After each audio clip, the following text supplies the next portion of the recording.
dari Pak Takas. Shalom, saya mau bertanya, bagaimana seseorang yang sudah lahir baru dan bahkan sudah menjadi pelayan Tuhan berbuat dosa lagi dengan sengaja atau tidak sengaja, lalu dia minta maaf sama Tuhan. Beberapa waktu kemudian berdosa lagi, sengaja ataupun tidak sengaja, lalu minta maaf lagi sama Tuhan. Dan beberapa lama kemudian berbuat dosa lagi dan melakukan hal yang sama, sengaja atau tidak sengaja, dan dia meminta maaf lagi kepada Tuhan. Di sini di statement terakhir dia bertanya, dia sadar yang dia lakukannya itu dosa. Demikian Pak Pendeta pertanyaannya. Baiklah, terima kasih. Ya, Hawa juga sadar yang ia lakukan itu dosa. Adam juga sadar yang ia lakukan itu dosa. Daud juga sadar bahwa yang ia lakukan itu dosa. Dan ada banyak hal yang terjadi di mana orang sadar yang dilakukan itu adalah dosa. Kemurahan Allah di dalam Alkitab sering membuat orang sampai merasa bukan panik, tapi merasa iri terhadap kemurahan Allah. Ya, contohnya cerita Yunus.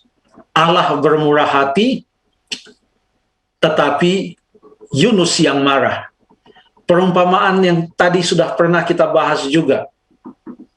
Bapa itu bermurah hati kepada anak yang bungsu, tetapi anak yang sulung itu justru yang marah. Karena kemurahan Allah itu sungguh luar biasa. Waktu majikan itu bermurah hati dalam perumpamaan Tuhan Yesus tentang pekerja-pekerja di kebun anggur yang ada di dalam Matius pasal yang ke-20. Waktu majikan itu bermurah hati kepada yang cuma kerja 1 jam, wah, yang kerja dari pagi jam 6, jam 9, mereka marah. Lalu kemudian Tuhan Allah berkata kepada mereka di dalam ayat yang ke-15, Matius pasal yang ke-20, tidakkah aku bebas menggunakan milikku menurut kehendak hatiku, atau iri hatikah engkau jika aku murah hati? Jadi banyak orang sampai nggak tahan melihat kemurahan hati Tuhan, sampai melihat Tuhan sudah nggak adil, masa nggak dihukum? Tapi itulah kemurahan Allah. Itu dari satu sudut pandangan. Tapi dari sudut pandang seseorang yang berada di dalam situasi seperti yang digambarkan di dalam pertanyaan yang ditanyakan Bapak Takas ini, maka kita perlu untuk mengerti bahwa Allah mempunyai batas kemurahan.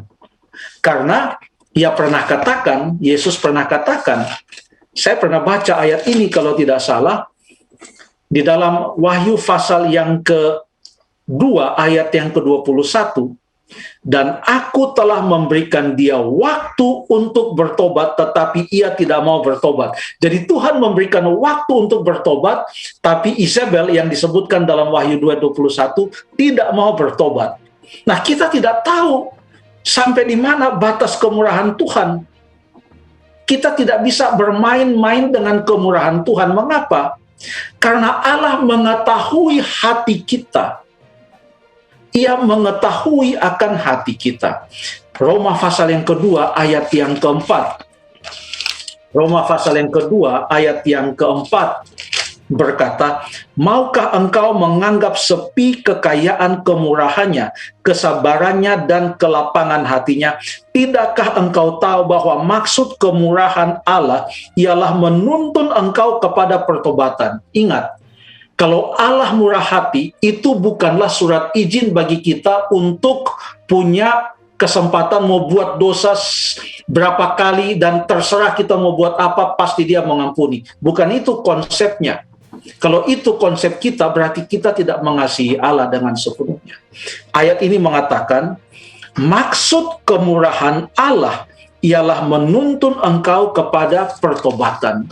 Ia mau supaya kita melihat kasih karunia-Nya itu sebagai kesempatan untuk bertobat, bukan kesempatan untuk berbuat dosa lagi.